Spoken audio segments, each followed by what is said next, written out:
So what would you do with 937 acres of stunning ranch property?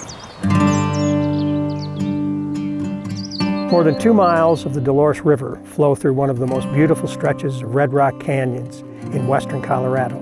Here, 937 acres of largely untouched land offer a rare opportunity to own an extraordinary piece of the American West. Miller Ranch consists of 6 adjoining parcels, creating exceptional privacy today and flexibility for the future. The ranch is off the grid, offering solitude that is increasingly difficult to find. Improvements are modest. A historic cabin, a working well, and several shop buildings are the base of the ranch. Water rights and BLM grazing rights are included.